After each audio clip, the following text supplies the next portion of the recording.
Hey everyone, welcome to the Digital Edge podcast. I'm Dominik with my co-host Françoise. Hi, Dominik. And we're talking about technology, innovation, digital transformation on our podcast. Today we're going into a little bit of specifics about why most AI projects fail. I think there's been a lot of discussion online with the hype of AI and the actual adoption of AI, and research reports are now showing that most projects are not successful at all. Françoise, what are your thoughts and observations and experience from that front? Yeah, I think the figures are impressive when we hear 70%, 80%, 90% of AI projects fail. I mean, that's really appalling. So when I'm sure there are many reasons, but maybe the first one that came to my mind is human resources. AI is still a new matter, it's still complex.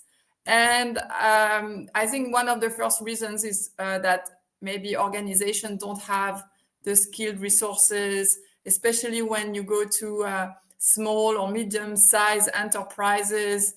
They don't have data scientists, they don't have data engineers. And beyond using chat GPT to write letters, it doesn't go much further. So I think that's one of the issues.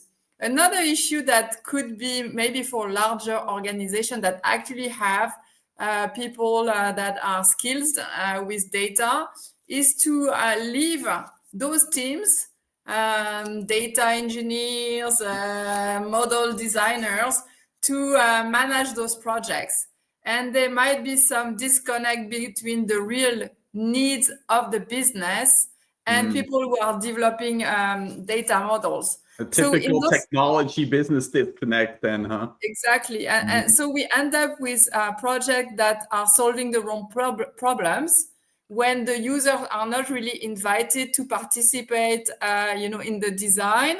And then it's creating a big disconnect between the business side, the users, and the scientists or the engineers that are developing very fancy models, maybe for the love of the science or the beauty of the models, but not really solving business problems.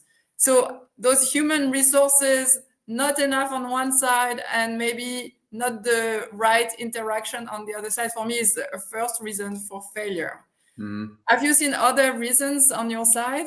Yeah, I mean, again, very, very typical for the human aspect to big considerations when technology matters. In addition to, there's actually two aspects on that front. I think, your point about the skills or experience with the technology is a big factor. What I would explore upon a little bit more is going into, because it's relatively new from the way that it's exploded in daily use, right, from AI chatbots and so forth.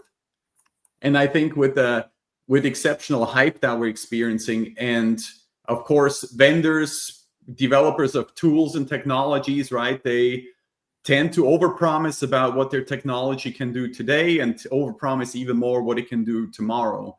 And so I think with, in the decision-making space, at the strategic level, there's not a good understanding of what the capabilities are of the technology, right? So investments are made more from the perspective of, hey, this is new and this is a potential for growth and optimization of our business, but we don't really know what the specifics are around it, right? And so I think the strategic directive is then go use the technology rather than go solve a problem with the right technology, be it AI or something else. And so, then you have executive leadership with different expectations, or maybe I should say high expectations of what the technology can do, and you have the responsible parties, which you said, right? I mean, they don't have the experience to really put that into play and make it available for everyday use. You have this mismatch, right? And then all of a sudden we end up with super high expectations on investments and nothing much is going to come out of it.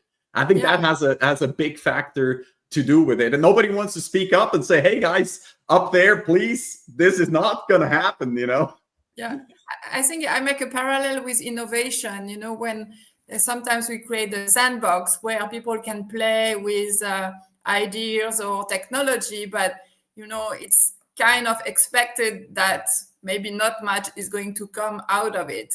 And I concur with your point that in the case of AI, maybe the expectations are really high, when on the other side, it's more about learning how to use it and what it can do and where it's not effective. And we are still in that very early stage of playing with the technology. But also related to that is, I think, for me, one of the fundamental issue is about the data, because we know that data is the asset or the gold or the fuel for AI. And I would venture that many organizations have not yet done their work in terms of making sure that the data they are using is accurate, is up to date, is in good shape. And this effort of cleaning the data, organizing the data, making it available to whoever needs it, can take months or years. Right. And if you put, the carriage before the horses, you are not going to end up in a good place. So for me, that's another aspect. Is it's failing because your main resource is not there. Yeah, as a matter of fact, I was talking to a former colleague of mine last week in the biotech industry, and he was also complaining about, he's a scientist by training, but he was tasked with basically becoming the data engineer and the data scientist at his company. And as a result, right, he found these high complexities in just getting the data into shape to be able to run a machine learning algorithm against it and predict some of the outcomes that he was looking for. So the technology, again, it's all good and well, this stuff works, but it's that the underestimation of the effort and the prerequisites. Like if your structured data is not available in a consumable format, you're going to have a hard time, and you're going to get maybe less than ideal outcomes as well.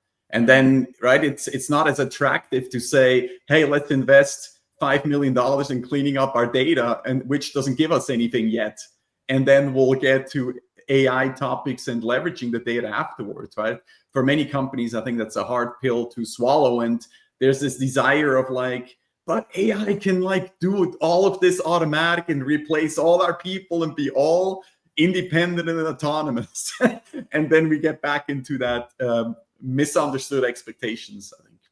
So now that we see all these reasons that are almost setting up AI projects for failure, what could we imagine as preventing measures or best practices to lower that failure rate?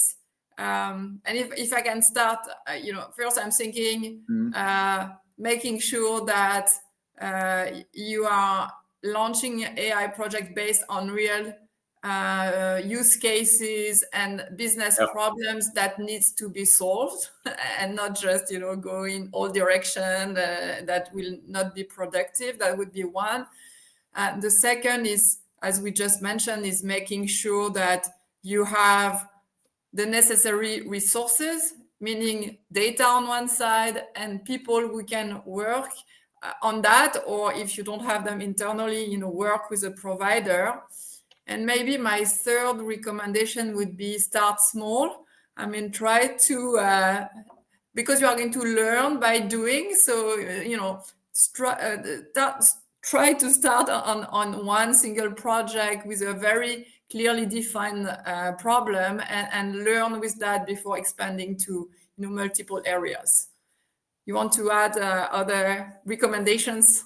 Yeah, no, these are, I think, really great points. I think the challenge with the external support, and I think in most cases that is really necessary. So if you're serious about adopting some of this technology, right, if you already had the people that can do this, you wouldn't have any issues with it. But the technology is too new, right? And most companies haven't invested neither in the data nor in the utilization of the data in an effective way. I mean, we still see people struggling, companies struggling with the sheer utilization of straight up analytics, right? It's still on spreadsheets, still all over the place and hard to come by and so forth, right? But yeah, the core issue, and I think you hit it right on the head, right? Is the real use cases and understanding the problem before you try to, solve it with a given technology. Because that's, I mean, you can be lucky or you can understand it really well, but the experience is just not there yet that you can say, this technology is good for this problem, right? The experience in organizations, in people, we don't have yet. And hence, your recommendation of external support the best as possible. At least you can keep your internal people free, to continue doing their work in the meantime, right? Yeah. Super. Thank you so much, Dominik. I think our discussion is very topical, and hopefully will help many companies get on tracks with AI. Yeah, I hope so too, right? There's a little bit more consideration involved other than maybe just blindly trusting the product vendors in this particular case. Agreed. Thank you, Dominik, and talk to you next time. Thank you, Françoise. Thanks everyone for watching. See you soon.